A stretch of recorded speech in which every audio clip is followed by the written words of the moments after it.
Did you know that more than 40% of women over the age of 60 in the United States are living without a partner? It's a number that often gets tossed around in studies, but behind that statistic are real lives, real choices, and real emotions. What does it actually look like when the birthdays keep coming, when the hair turns silver, and when the house grows quieter year after year, without someone by your side? The truth isn't as simple as lonely or free. In fact, what really happens may surprise you, because it often blends both struggle and discovery in ways most people don't expect. For many women, those empty evenings can feel heavier than they imagined, filled with moments when the silence in the room speaks louder than any conversation ever could. But that's only one side of the story. There's also an unexpected kind of freedom that comes with steering your own ship, deciding what time dinner is, choosing hobbies that ignite your spirit, even traveling or moving without needing to consult anyone. And beyond the loneliness or freedom, there are the unexpected joys. Those small, sparkling discoveries that come when life unfolds on your terms, like finding a new circle of friends, reconnecting with long-forgotten passions, or realizing you're stronger than you gave yourself credit for. This video isn't about painting one picture or the other. It's about exploring the real experiences women face when aging without a partner, the challenges that can feel overwhelming, and the surprising victories that make the journey uniquely powerful. If you've ever wondered what life looks like on that path, or if you're walking it yourself, you're in the right place. Before we dive deeper, I want to ask you for something important. If this already strikes a chord with you, if it feels like I'm speaking directly to your story, don't just hit the like button. Tap that new like button. It's YouTube's way of lifting up seniors' voices, making sure conversations like this aren't hidden but instead reach the people who truly need them. And every single hype helps push this message forward so women like you, and the loved ones who care for them, can feel seen, heard, and supported. So let's begin this journey together, and uncover what really happens when women age without a partner. Let me introduce you to someone unforgettable. Her name is Callista. Not a name you hear every day, right?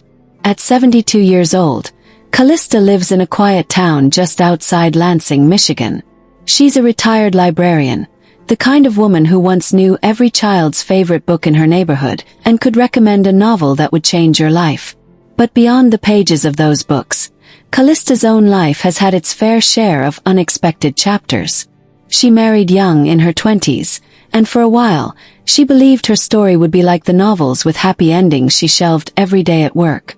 But at age 48, after nearly 2 decades of holding together a marriage that was slowly unraveling, she signed divorce papers and stepped into a new, uncertain world. She never remarried, not because she didn't believe in love, but because life swept her into routines that left little space for starting over. By the time she considered it again, the years had passed. Now, in her 70s, birthdays arrive quietly. There's no partner sneaking into the kitchen early to set out balloons or cutting cake by candlelight. Instead, Callista buys herself a slice from her favorite bakery, pours a cup of tea, and places a single candle on top, sometimes laughing at the small ritual, sometimes sighing at its solitude. Holidays, too, feel different. She mails cards to friends, sends small gifts to nieces and nephews, but her own mailbox stays strangely light. It's not sadness every day, but it is a certain kind of emptiness that only those living alone in later life truly understand. But here's where Callista's story becomes more than just a portrait of solitude. With the silence of her home came an invitation to rediscover herself.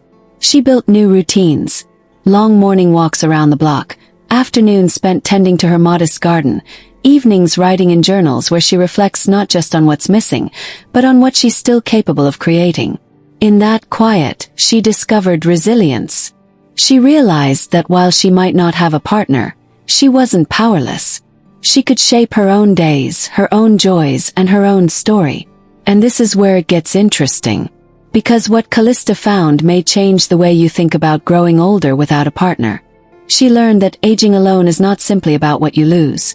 It's about what you gain. The freedom to choose, the chance to grow, the courage to stand tall in a world that often tells women over 60 that their best days are behind them. Here's a thought for you. Have you ever built a new routine from scratch, one that gave your life a new sense of purpose? Tell us in the comments, we want to hear the small rituals that keep you going. Callista's journey is not about pity. It's about perspective. It's about facing birthdays with grace, filling silence with discovery, and showing all of us that the later chapters of life can still be powerful, meaningful, and worth sharing. And in just a moment, we'll look deeper into the unexpected twists of her journey, the moments that proved life without a partner doesn't mean life without love, connection, or joy. But what she uncovered next may completely shift the way you think about aging, and it might even make you rethink your own path forward.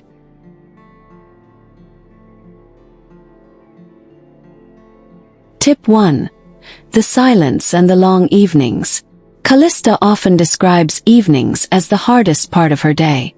Morning sunlight still carries energy. There are chores to complete, neighbors to wave at, errands to run. But when night falls, that's when the silence grows heavier. Imagine her setting a single plate at the dining table. The chair across from her stays empty, its wooden back untouched for years. She cooks simple meals now, soup with toast, sometimes pasta with extra vegetables. And though the food fills her stomach, it rarely fills her heart. The clink of her fork against the plate echoes through the kitchen, reminding her of what's missing. Conversation, laughter, the small interruptions that used to make dinners last longer than the food itself. After clearing the table, she settles into her living room. The television hums in the background, a familiar voice in the absence of a real one. Some nights, she lets the newscaster speak to her as if he's addressing only her. On others, she laughs at sitcoms but feels the laughter return hollow, because there's no one next to her to share the joke. This isn't just boredom. It's the ache of not being witnessed, of moving through life unseen. The holidays amplify that ache. In December, Callista carefully chooses cards with gold trim and handwritten notes, sending them off to friends and distant relatives. Weeks later, only a few envelopes return, and her mantle looks sparse compared to the effort she gave. On Christmas morning, she opens her own curtains, watches the snow fall, and wonders if anyone thought of her at that exact moment. Birthdays are similar. Quiet, with a slice of cake bought for herself, candles blown out in silence. These rituals are not meaningless, but they carry a bittersweet edge. Here's the truth. Loneliness in later life isn't always about being without people. For Callista, and for many women over 60, it's about not being truly seen. It's about the absence of someone asking, "How was your day?" and genuinely listening to the answer. It's about missing the reflection of yourself in another person's eyes, the reassurance that your presence matters in the small, everyday ways. Yet, Callista also teaches us that this silence, while painful, is not the end of the story.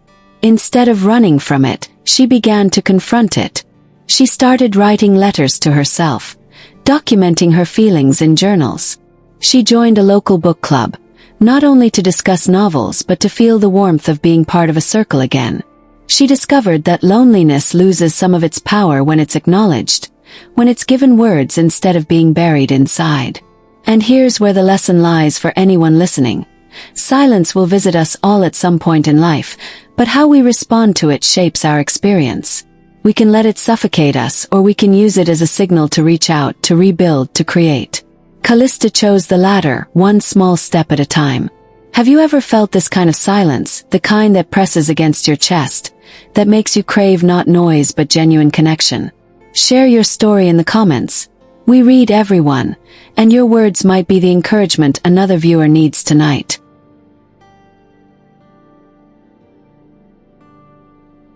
Tip 2. Unexpected freedom. Something remarkable happened when Callista stopped viewing her evenings and weekends as empty. Instead of focusing on what wasn't there, she began asking herself, "What can I fill this space with?" It started small, almost accidentally. On one particularly long afternoon, she wandered into a local community center where a pottery class was being offered. She'd never touched a wheel before, but she signed up anyway.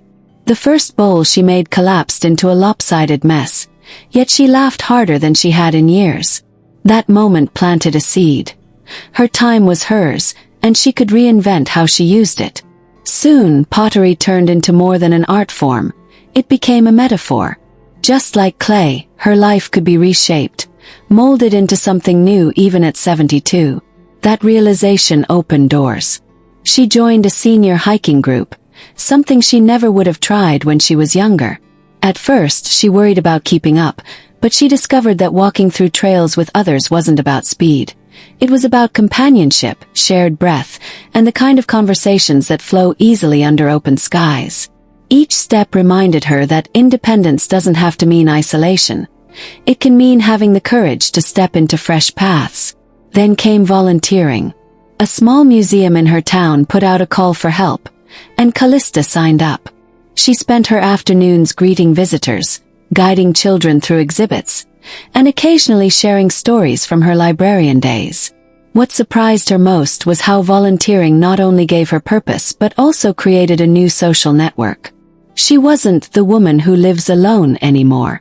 She became Callista, the friendly museum guide who people looked forward to seeing.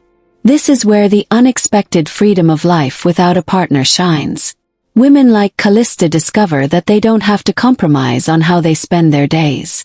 They don't need permission to pursue hobbies, no need to negotiate schedules or put aside personal dreams.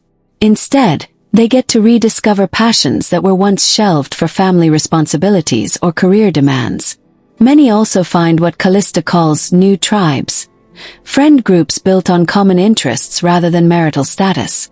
These tribes often provide the laughter, support, and companionship that traditional partnerships once supplied.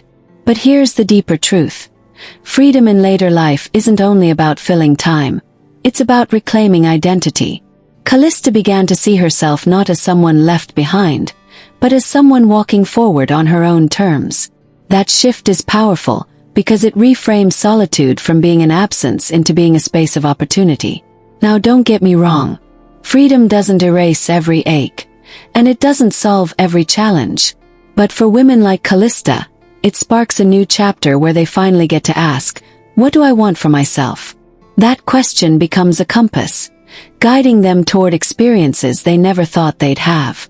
And yet, with all these newfound joys, there was still a challenge ahead, one that no pottery class, hiking group, or museum shift could fully prepare her for.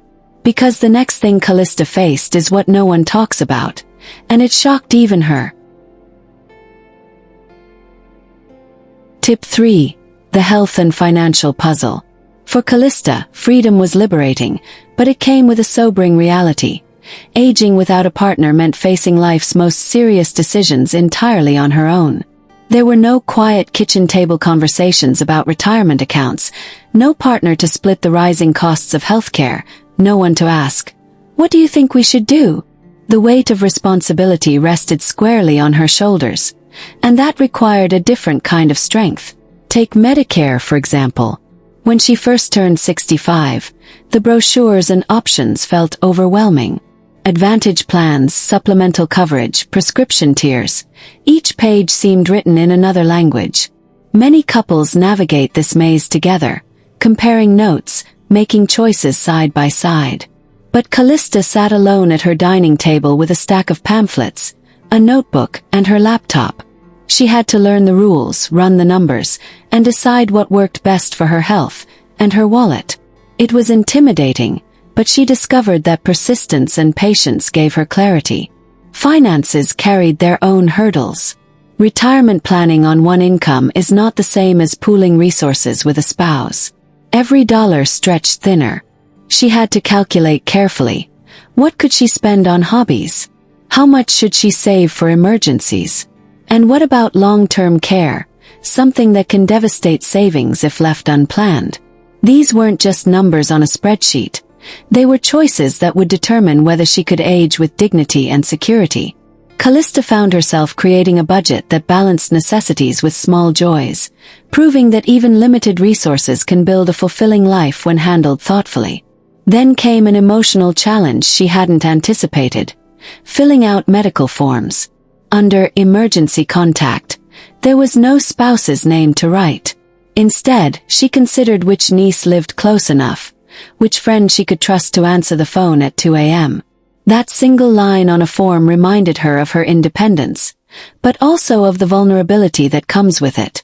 And yet, rather than letting that vulnerability defeat her, she turned it into motivation to strengthen her social connections and build a reliable support circle. Here's the hidden truth most people don't discuss. Senior women without partners develop a quiet courage few ever see. It takes bravery to research healthcare plans alone, to sign retirement documents without a second set of eyes, to make medical choices that affect your future without the comfort of shared responsibility. This courage may not look dramatic, but it's powerful. It's resilience lived out in the most practical corners of life. And this is where Callista's story carries a lesson. Being alone in later years does not mean being unprepared. It means becoming your own advocate, asking hard questions, and planning ahead with intention. For women over 60, especially in the US, this often means leaning on community resources, financial advisors, or senior support networks. Strength isn't just emotional, it's practical, and it shows up in the ability to take control of your health and money with confidence. What about you? What's one tough decision you've had to face solo after 60? Let us know in the comments. Your story might be the roadmap someone else needs right now. Tip 4. The surprising social shift. One of the unexpected challenges Callista faced wasn't the quiet evenings at home. It was the way her social world began to shift. Over time, she noticed that many of her old friends were pairing off, making plans as couples, and gravitating toward activities designed for two. Dinner invitations started to feel fewer. Weekend get-togethers often carried that subtle reminder that she was the single one in a sea of pairs. It wasn't malicious, but it was isolating. Being left out of couple-centric traditions stung more than she ever admitted. At first, this shift deepened her sense of being on the outside looking in. But Callista refused to let her social life evaporate. Instead, she sought out new connections, and in doing so, she discovered something many women her age are quietly building across the country: friendship families. These are not bound by blood or marriage, but by choice, trust, and shared support. They are circles of people who show up for birthdays, ride together to medical appointments, swap meals during tough weeks, and fill the roles that traditional partners once held. Callista's first step was reconnecting with her local church. Not only did she find spiritual grounding, but she also joined a women's circle where members regularly checked in on one another. Suddenly, her phone buzzed with messages. "Want to join us for coffee?" Or "Need me to pick you up for service?" That sense of belonging was priceless. She also leaned into the digital age. At 72, technology was intimidating, but she discovered online senior forums and Facebook groups where thousands of women shared their experiences. She wasn't alone. There were women in Texas, California, Florida, all navigating similar journeys. From recipe swaps to heartfelt late-night conversations, these online spaces reminded her that companionship doesn't always require being in the same room. And then there were the neighbors. One summer, after noticing an older couple struggling to mow their lawn, Callista baked them a pie as a thank you for their kindness to her over the years.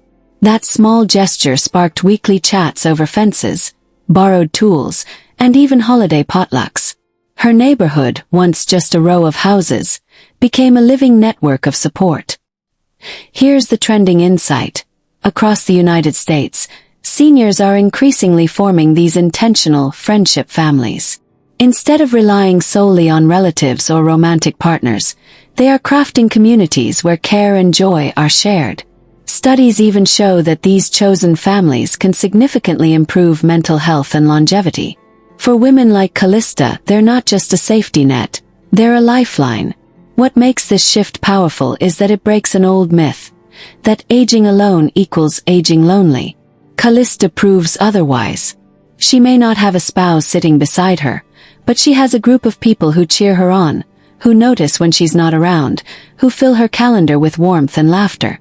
And what happened next in Callista's life proved something profound: that solitude can evolve into strength, and that the bonds we choose can be just as meaningful as the ones we're born into.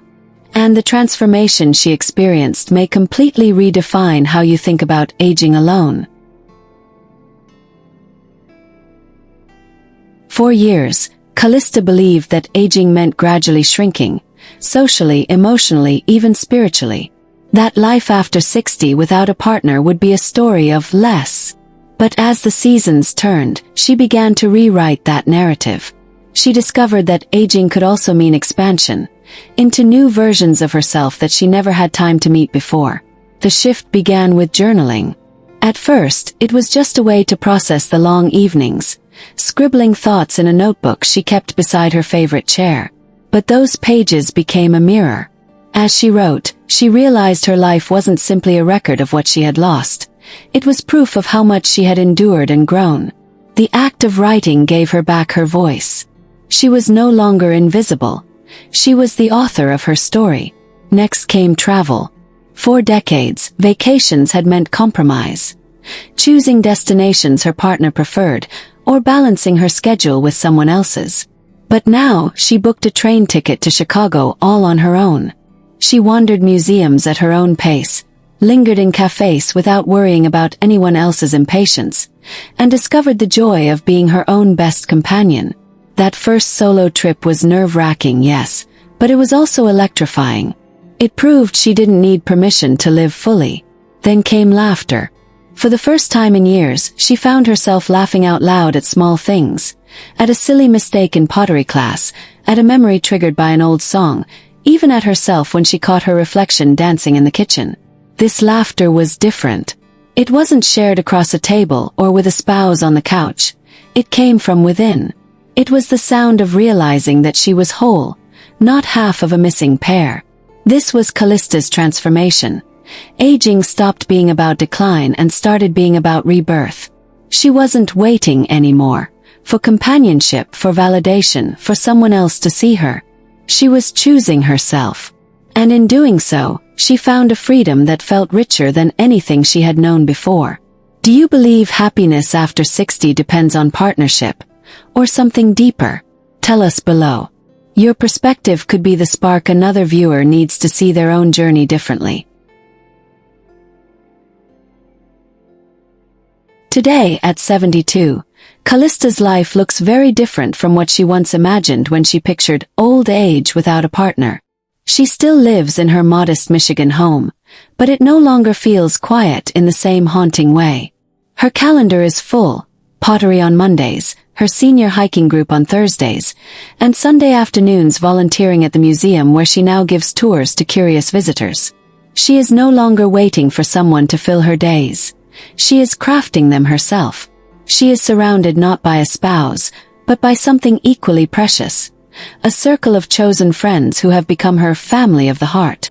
They cook meals together, celebrate milestones, and call each other when life throws curveballs. For Callista, intimacy has taken on a new shape. It's no longer tied exclusively to romance, but to connection, laughter, and the deep comfort of being seen by people who truly care. And yet, she hasn't closed the door to love. She admits she's open if companionship finds her again, but here's the shift. She no longer defines her worth or happiness by whether it happens. Love would be a bonus, not a requirement. For the first time since her divorce decades ago, she feels whole standing on her own 2 feet. The lesson is profound. Aging without a partner is not the end of intimacy. It's the beginning of an entirely new kind of intimacy. One with yourself, where you learn to respect your own rhythms, chase passions that once felt out of reach, and discover laughter that doesn't rely on anyone else. And one with the world, where friendships, communities, and even fleeting conversations at a cafe or on a hiking trail become meaningful in ways we often overlook when we're focused only on partnership. So here's the takeaway. Life after 60, with or without a partner, can be vibrant, rich, and deeply intimate. Callista is living proof. And if you're watching this and wondering whether it's too late to find joy on your own terms, let her story remind you, it is never too late to start. If this touched your heart, don't just hit that hype button. Share this video with a friend who might need encouragement, and subscribe so you don't miss the stories that prove aging is not about endings, but new beginnings. So let's come back to the big question. What really happens when women age without a partner? The truth is, they don't simply fade into the background. They discover resilience, the kind that comes from facing each day with courage, even when the world assumes you need someone beside you to be complete. They uncover freedom, the rare ability to shape every hour, every choice, and every dream without compromise. And most of all, they awaken to a strength they never realized was there all along. The strength of self-companionship, of building a life on their own terms, and of proving that aging is not about losing, it's about becoming. Callista's journey is just one example, but her story holds a universal truth. Growing older without a partner doesn't mean life is empty. It means life can be reimagined. It means love, intimacy, and joy can take on new, beautiful forms, whether through friendships that feel like family, passions rediscovered, or simply the quiet peace of sitting with yourself and realizing, I am enough. And now, here's where you come in. If Callista's story touched something in you, if it sparked a memory, gave you courage, or even just made you pause and reflect, don't keep that to yourself. Hit the like button to let us know this message matters. Click subscribe so you never miss another story that reminds us all that life after 60 can be rich, bold, and filled with possibility. And most importantly, don't forget to hit that new hype button. Every single hype helps raise senior voices higher, pushing these stories into the spotlight where they belong. Because somewhere out there is another woman, maybe sitting in her kitchen, staring at that empty chair at the dinner table, wondering if she has to go through the rest of her life unseen. When you hype this video, you help make sure she finds Callista's story. You help her see that she is not alone, that her journey is valid, and that her future can be full of freedom, resilience, and joy. So, what really happens when women age without a partner? They rise. They flourish. And with your support, their stories will continue to be heard.